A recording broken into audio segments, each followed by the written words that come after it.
war is the same war. As soon as we realize that and fight it under a single flag to defend rural America, I think we begin to turn the tide. And I think we're seeing that in the counties where we have been able to get this program launched. And now we'll have, I think by year end, we're going to have 30 to 35 counties in California where we're going to have a pretty vibrant Defend Rural America program. And by the first half of next year, we'll have 48 of the 58 counties in California.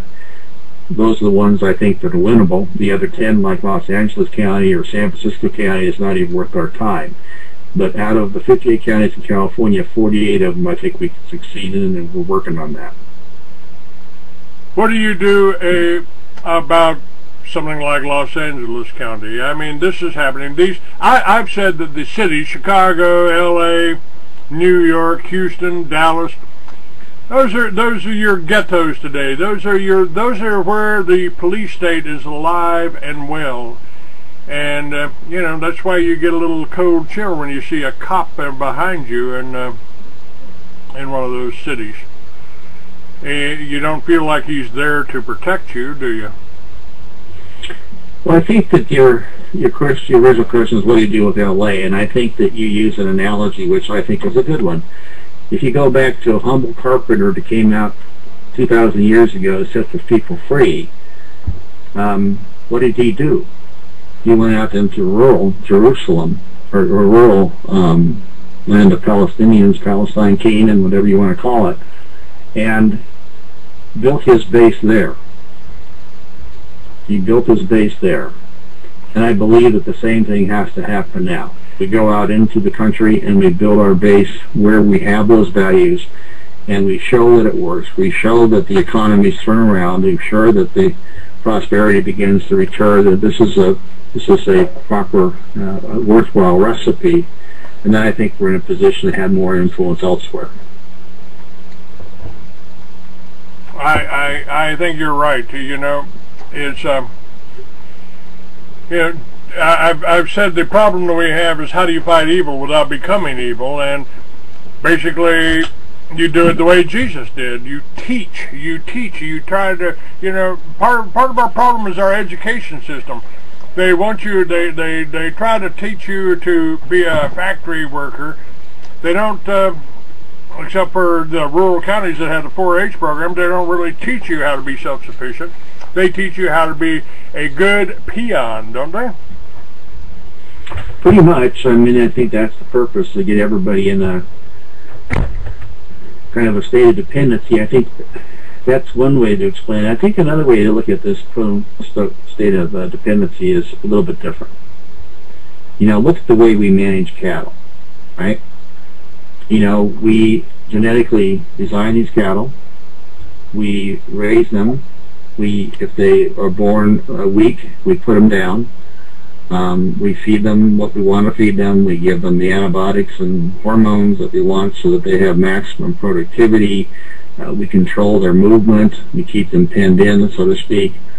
And when they are at the end of their life, or not even at the end of the life, but they've served their useful purpose, and they're put down, they're sold, or whatever else. And compare that to what's happening today. You know, the idea is that we are going to be given certain antibiotics and certain medications, and you know, healthcare will be denied you if you are born sickly, and it will be denied to you when you become elderly and no longer productive. You know, we're going to break you up into little camps, divide you up in these little high-density camps where you have kind of a stack and pack type housing. We're going to eliminate your cars. The only way you can do this is you have to have state transportation, and you can look at other countries to realize what that means is that the state's going to control your transportation. You know, you're going to have permission to go from this city to that city, or from this borough to that borough, and if you don't have the permission, then you don't have a job either. They really are, in my view, they don't view humans as anything other than just naked apes, and they're just a natural resource to be exploited just like any other. And in fact, they even have the term human resources, and they're there to be employed for the benefit of these people. And as long as you're beneficial and doing what they want and so forth, fine. Otherwise, you get put down. So it's not even just a state of dependency, it's a state of ownership. They really feel themselves as the owners of the rest of the humankind. And if you stand up and speak out, well, you're like that renegade cow that's just causing too much trouble. They want everybody pretty much in a docile state that accepts their top-down rule and becomes self-enforcing of their vision of the future. And everybody just kind of, plods along. Yes, you get your food every day, but that's about what you get, and you get to lie down every night. Yes, that's about what you get. And, forget free will, forget all the things that made this country strong. I think it really, truly is a battle of two visions of the future of mankind, ultimately at the root of this. And I think that it is a very important battle that's going through right now. Are we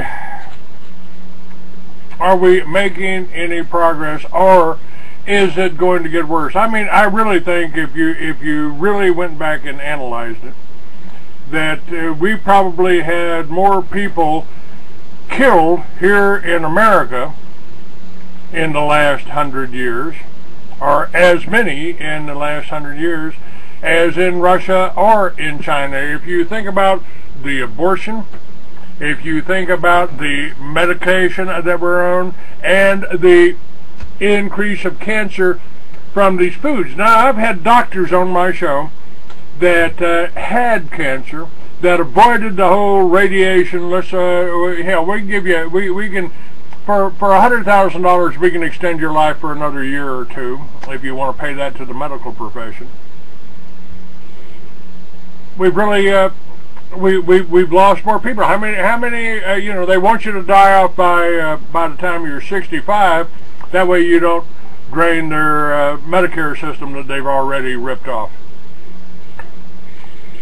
Yeah, I think they do. I think that if you take a look at what they're doing with this Obamacare, they're basically taking the money away from Medicare, which is the one that we pay for when we're working, and in order to protect our lives when we're retired, and they're switching it to Medicaid to basically put that health care into the immigrants coming into this country as subsidized health care.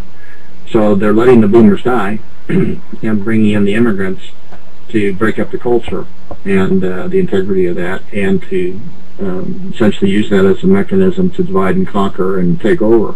Now, they always they call me, they try to say I'm a racist because I talk about the border situation. Not true. I don't care what color you are, and I really don't care what religion you are, as long as you don't try to force it on me. Well, there is racism in this country, and it's called the affirmative action. Affirmative action is an affirmative racist policy. It's an affirmative immigration policy. It discriminates. When you say that somehow minorities have certain rights and the majority don't, you've defined a racist battle. This goes back actually to President Andrew Johnson's days when they did the first Civil Rights Act. Some of the things that there's good debates that went on there in those period of time, that they were building as kind of a ongoing tension within the society.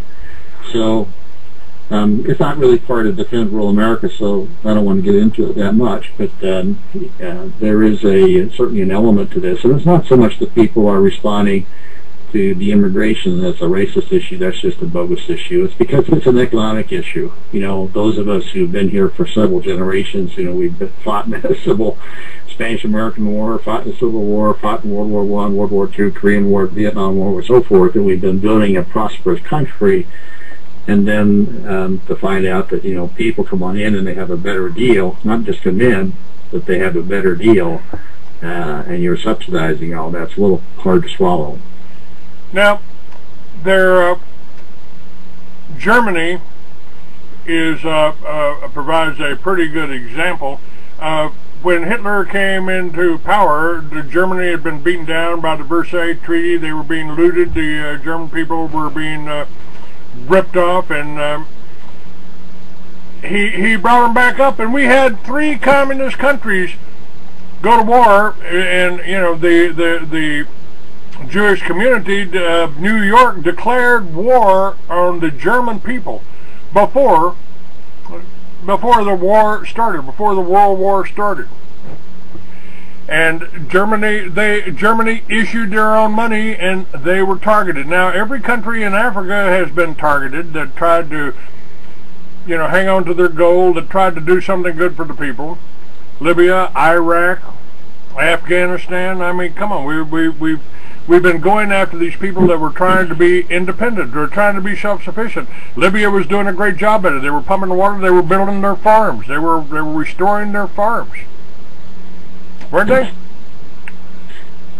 And suddenly we were at war with them. I mean, Russia, Soviet Union, because the Russian people, what they did to the Russians, neither Russia nor the United States would go along with the plan for one world government, the initial plan for one world government, which was the League of Nations.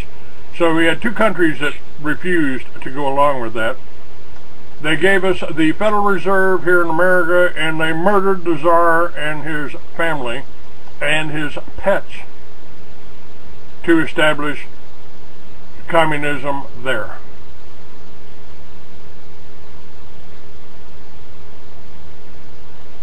If you're waiting for me, I think we're kind of afar from the Defend Rural America topic. Okay, yes, sir. Go right ahead, sir. Go. Let's bring it back. Let's bring it back here. I think this is. I just think this is what's happening there, and how are we going to resist this? What can people do in rural counties?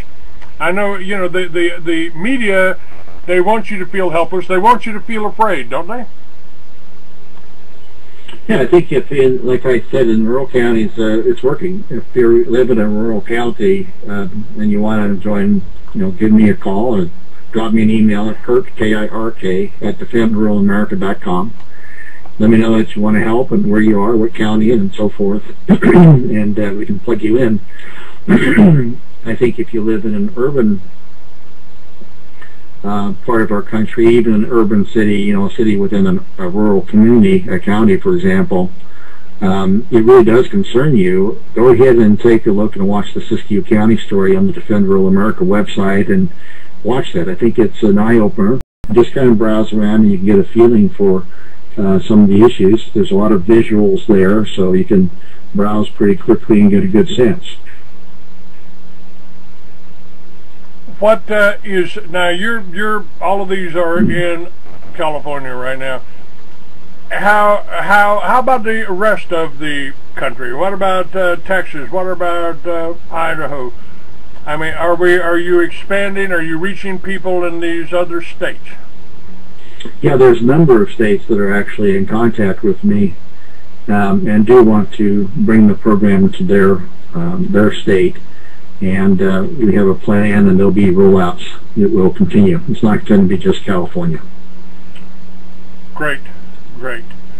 And is there do you have a plan of attack? Do you have a plan for defense? What can the individual do? What can the individual do to help bring this together? Well, like I say, I think the individuals, if you go to the site, can actually begin to get engaged with these topics. It depends upon your level of interest, but the people I'm looking for most are the ones that are really wanting to engage completely. And if so, they can let me know. I'm going to be starting a educational series that's going to be a weekly radio show, a conference call, and I'm going to methodically go through all the topics through all the Defend Rural America website, walk people through those, and pretty much train them, and then with the expectations that they will be, bringing more of the friends and associates and organizations and help to bring that information to more and more people and more counties, so they can do that. Those are the people I'm looking for. The people who want to stand up, they really want to learn, and they want to make a difference. We can teach them that, we can show them that, we can get them involved. And I think a small number of people that are organized working together can really have a huge impact far beyond their numbers and bring more people into it and grow the whole movement. Now you're talking about organizing people and all that, and on your website you've got under the heading of the assault, You've got Agenda 21, Central Banking, Conservation, Easements, EAJA, Endangered Species Act, among other things. But I'd like for you to talk, we've got about 5 minutes left, I'd like for you to talk about Agenda 21. You say that the onslaught on rural America is rooted in Agenda 21, the United Nations Agenda for the 21st Century. Despite the great-sounding slogans like open space, sustainable development, smart growth, restoration, and a wilderness project, Agenda 21 calls for nothing less than a worldwide revolution that will affect every person, family, nation, and civilization. Everything and everyone will be under centralized controls that override individual choice. This is not a theory.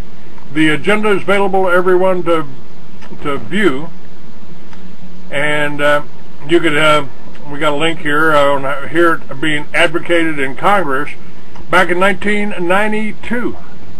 Now, if this is a worldwide revolution, you know what we're doing, what we're trying to do, what you're trying to accomplish. We're not the revolutionaries. We're not the rebels here. We just want to maintain our country here. But tell me about Agenda 21. Well, let me give a couple different things. First off is to understand Agenda 21 itself is just one of the branches of this whole effort to change the world. It's certainly not the only one. It's a United Nations program, and it has a vision of the future, and that vision is spelled out, begins to get spelled out 15 years prior to Rio, in a document called the Unfinished Agenda, funded by the Rockefeller brothers, where they're beginning to pull together stakeholders like the Nature Conservancy and Greenpeace and so forth, to begin to use environmentalism as a way to displace the Constitution, displace property rights, displace everything, displace democratic government, and bypass the whole system and move towards their vision of the future. And so the implementation of that has been happening. Now, understand the United Nations itself is just a product of the central bankers. David Rockefeller Bank took over the port of New York and used that port authority to go ahead and even donate the land to the United Nations. Of course, the Rockefellers and other central bankers were behind the first attempt, which was the League of Nations. So it's just nothing. It's just another front, frankly, for their raw vision of the future of the world. And I guess my other point on this is, for those who do understand Agenda 21, my message is to you is that the way that you have to make progress is like a game of baseball. Once you get to first base, you've got to change directions. I think you've got to find, as I understand Agenda 21, some people continue to wake up more people about that. But if you want to fight Agenda 21, you've got to change directions, because now you've got to understand, if you want to fight it in rural America, you've got to understand the Equal Access to Justice Act, you have to understand the Endangered Species Act, you have to understand all these things that are happening in rural counties, because this is the way it's being implemented. This is what you have to understand in order to fight back. And once you decide that's how you fight back, it frankly becomes irrelevant to try and make it a precondition before you go to the rancher to get them to accept Agenda 21. They're not going to do it. So you might as well, move in on the issues that they are fighting and are concerned about already, and save that stuff for another day. All right, sir. We're out of time here. I appreciate you being on with me. I hope your events are highly successful, and I'll have you back report later next month on how they went. Okay, thanks, Clayton. Thank you, sir. Bye-bye now. Bye.